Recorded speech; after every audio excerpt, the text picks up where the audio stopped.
함께하는 사랑입니다.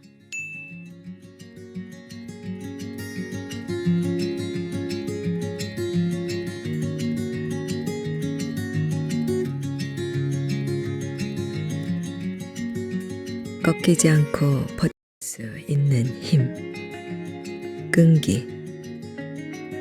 인내심은 목표와 꿈을 향해 꾸준히 나아갈 수 있는 능력, 다시 말해 버틸 수 있는 능력을 준다. 정서지능에 관한 최근 연구에 따르면 이런 끈기의 영향은 IQ 점수 여러 점에 맞먹는다. 평균적으로 미국에 거주하는 아시아계 학생들의 IQ 점수는 백인 학생들의 IQ 점수와 비교했을 때 불과 1, 2점 차이밖에 나지 않는다. 그러나 아시아계 학생들은 대개 어렸을 때부터 끈기를 배우기 때문에 결국 전체적으로 훨씬 더 높은 평균 IQ를 지닌 것처럼 행동하고 인류대 진학률과 고학력 직업군에 대한 취업률에서 훨씬 더 높은 성취를 보인다. 역경에도 불구하고 끈질기게 버텨 마침내 큰 성공을 거둔 사람들의 이야기는 많다. 예를 들어 월트 디즈니는 302번을 거절당한 끝에 디즈니랜드를 위한 투자금을 유치할 수 있었다. 조지 루카스는 그의 비전을 믿어준 사람이 아무도 없어서 자비로 스타워즈를 만들었다. 영화를 개봉했을 때는 완전히 빈털터리였다. 그러나 이 영화나 속편에 대한 권리를 아무에게도 팔지 못했기 때문에 결과적으로 엄청난 부자가 됐다. 난관을 헤치고 참을성 있게 계속 노력한다고 해서 월트 디즈니, 조지 루카스처럼 엄청난 보상을 거두게 된다는 뜻은 아니다. 다만 개인적으로 어떤 꿈을 가졌든 그것을 이룰 확률은 분명히 높아진다. 스트레스를 받지 않는 강한 멘탈, 평온함. 인내심은 영혼의 평온함을 준다. 인내심이 있으면 내면의 경험은 거친 강보다도 고요한 연못에 가깝다. 삶이 던지는 모든 상황, 비행기가 취소되거나 동료가 마감 시간을 넘기거나 배우자가 할 일을 잊는 등 때문에 분노, 공포, 두려움에 빠지기보다는 이런 상황을 한 발 물러나 객관적으로 보며 냉정함을 유지할 수 있다. 마음의 평정을 가지면 주변 사람들의 기분을 망치는 성질 나쁜 투덜이가 되는 대신 상황이 잘못됐을 때 사람들이 편안함과 유머를 찾아 기대는 사람이 된다. 예수의 사제이자 작가인 앤소니 드 멜로는 괜찮아요, 괜찮아요.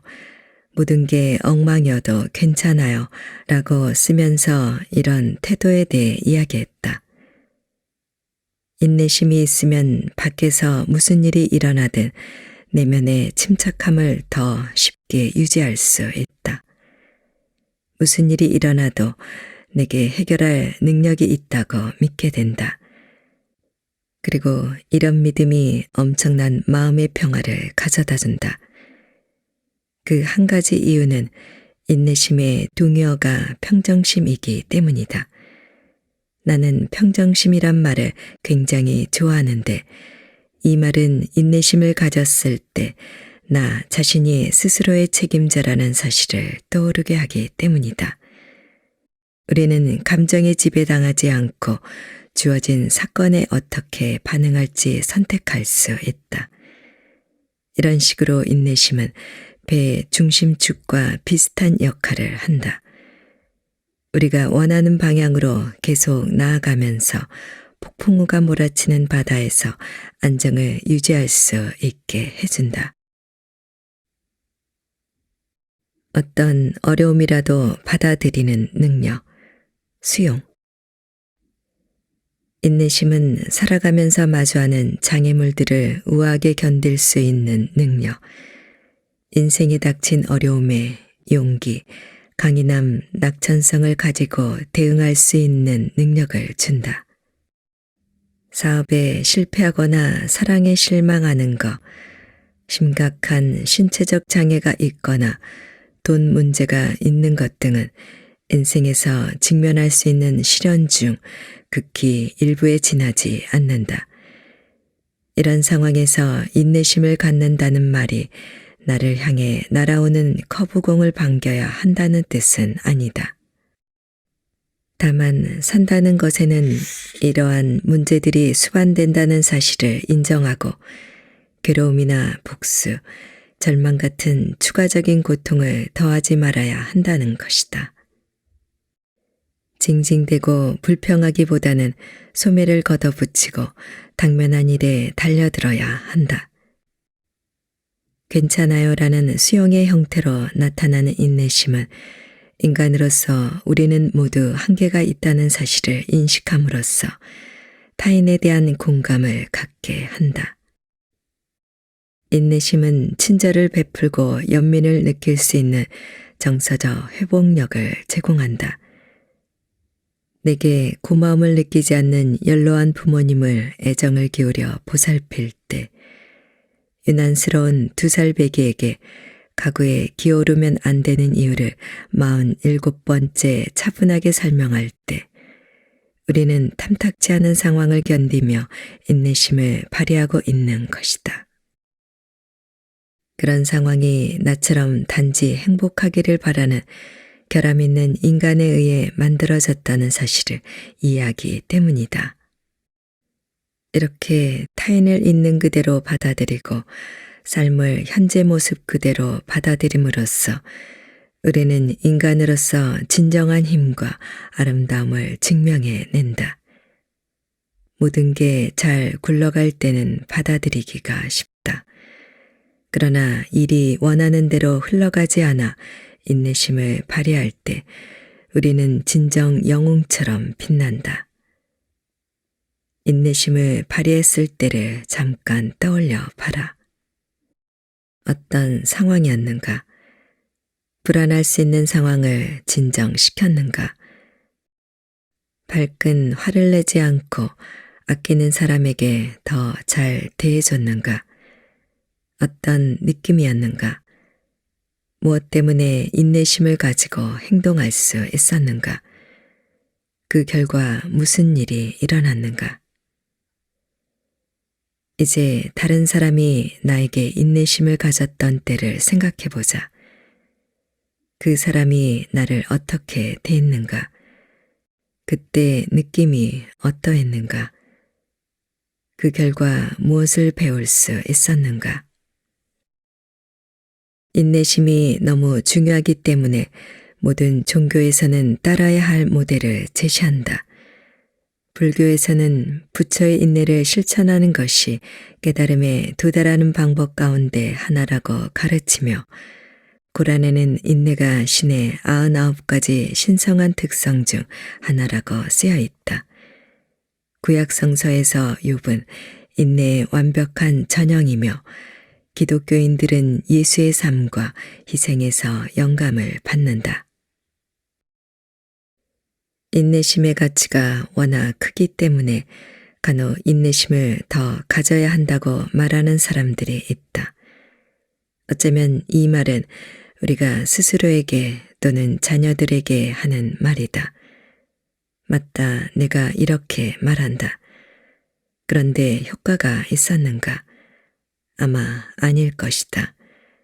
단순히 뭘 해야 한다고 말하고 하지 않을 때 벌 주는 것은 효과적이지 않다.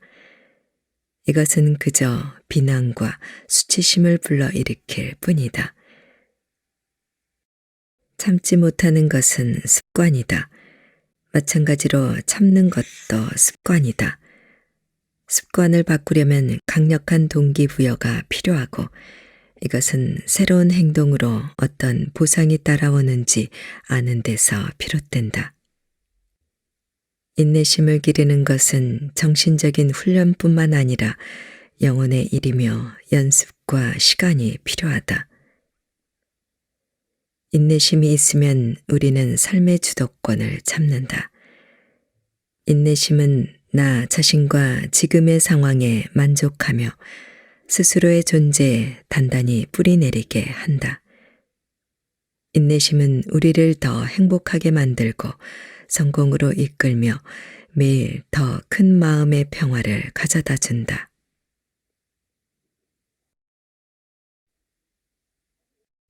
인내심을 기를수록 분노는 준다. 마트에서 당신을 봤음직한 순간이다.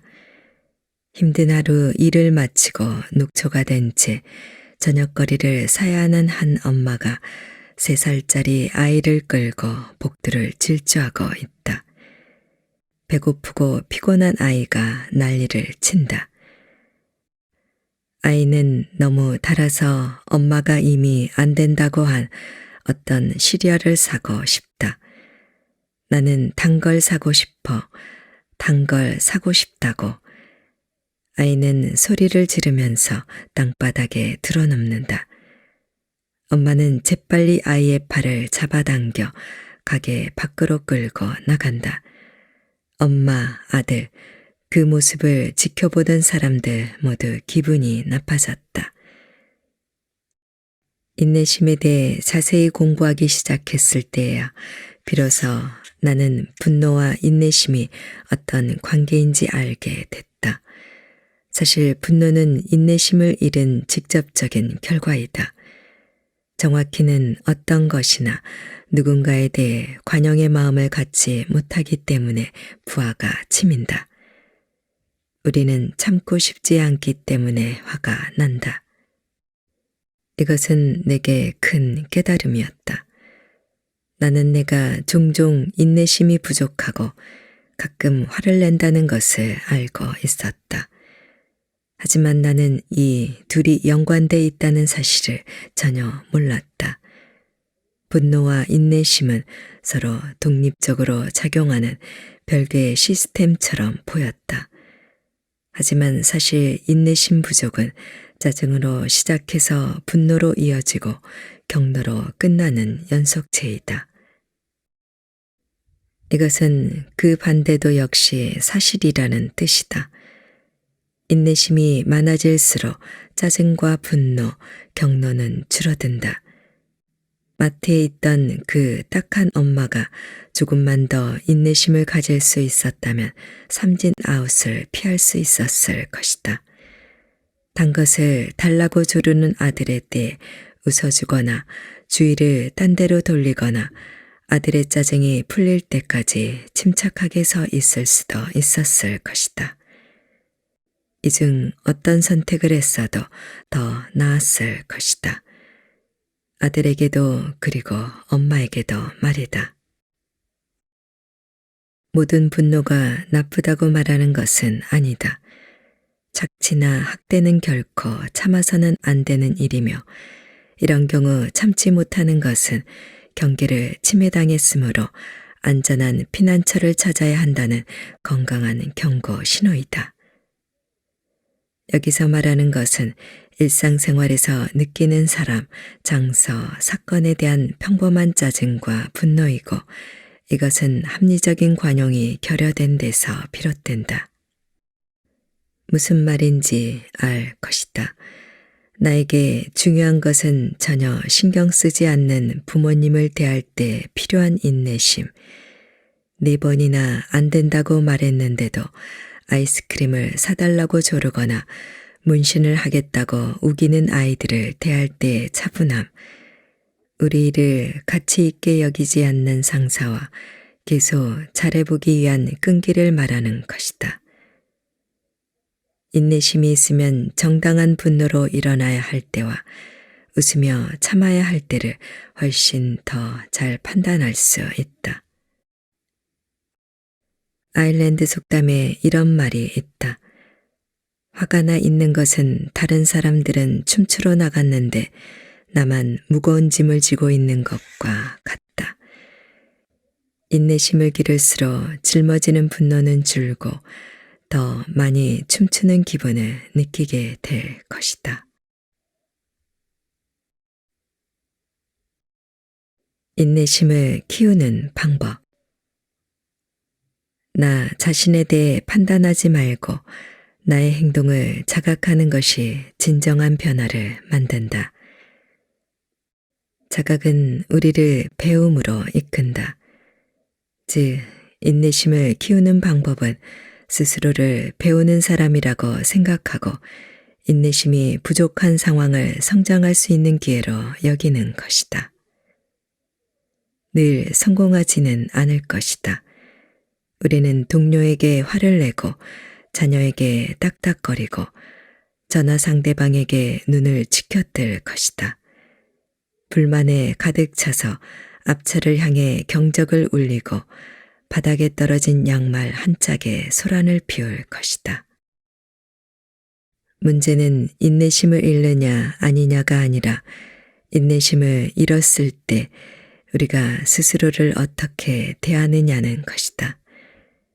완벽하지 못했다고 스스로를 질책하는가?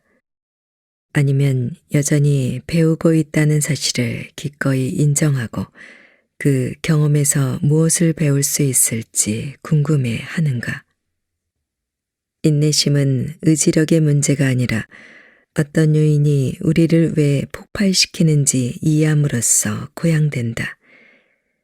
우리는 의지력으로 선해지려고 노력하지만 필연적으로 실패를 경험하고 수치심과 죄책감만 남긴 채 배움을 얻지는 못한다.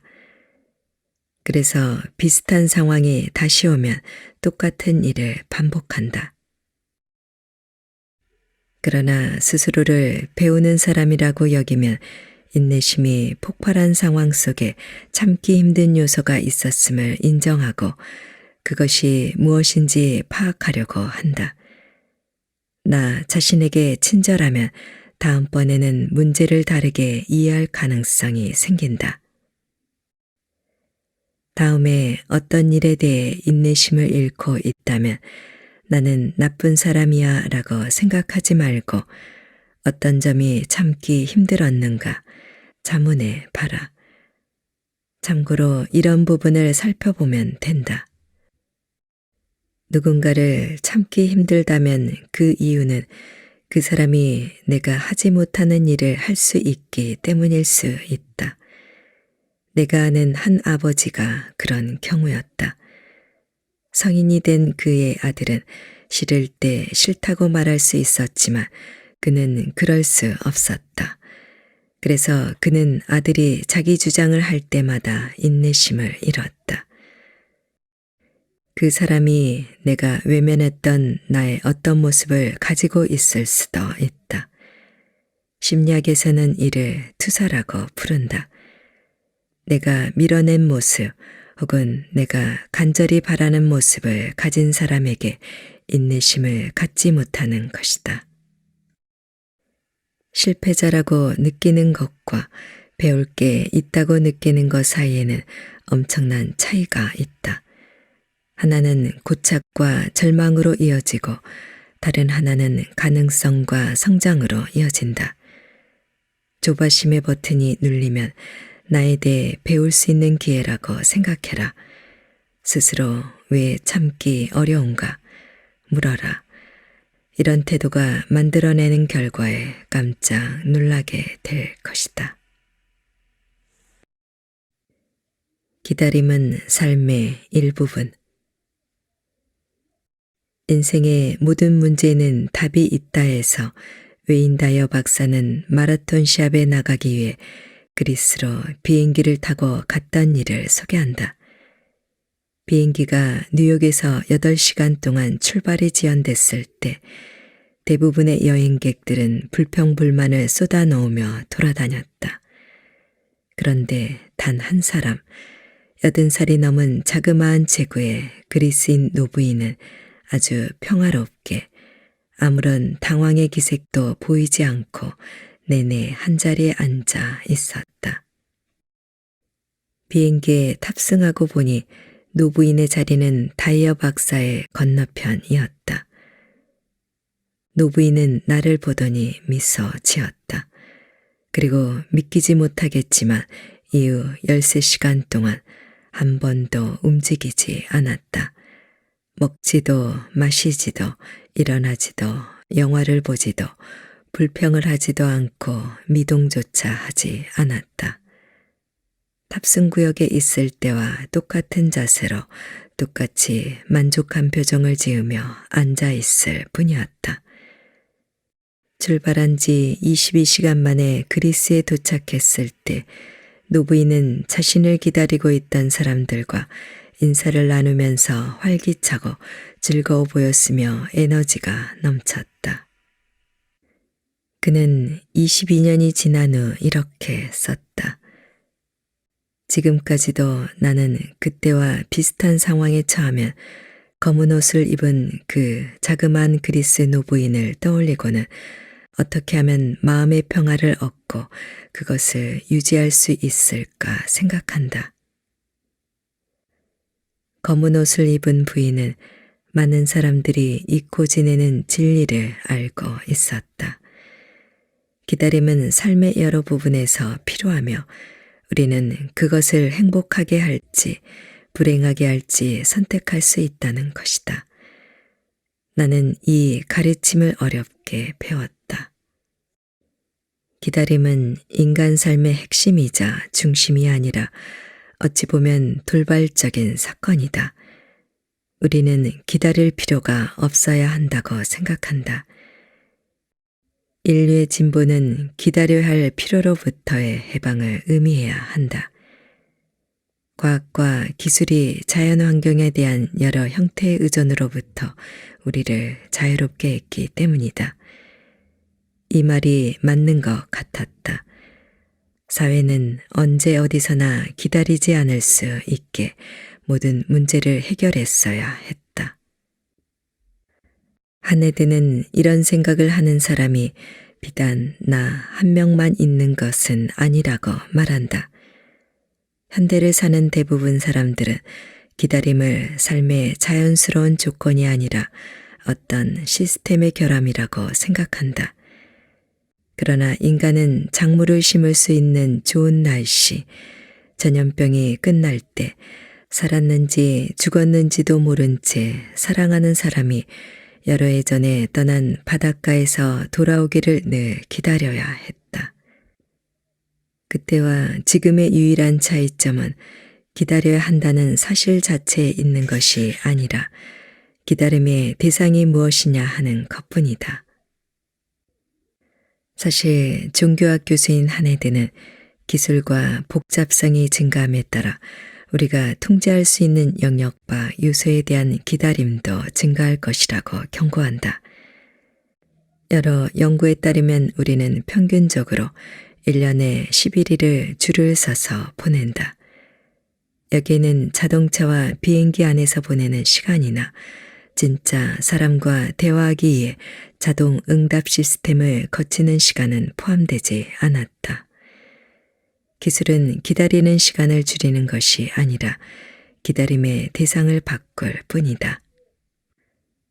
하네드 교수의 글을 읽고 시스템은 개선될 수 있어도 우리 삶에서 기다림이 완전히 사라질 수는 없다는 것을 깨달았다. 웨인 다이어가 만났던 그리스의 부인처럼 이 사실을 더 분명히 인정할수록 우리는 더 행복해질 것이다. 혹시라도 다음에 자동 응답 시스템 때문에 우체국에서 컴퓨터가 목통이 되어버려 피가 끓어오르기 시작하면 기다림은 우리 삶의 일부라는 사실을 떠올려라. 산다는 것은 어느 정도는 기다리는 것이다.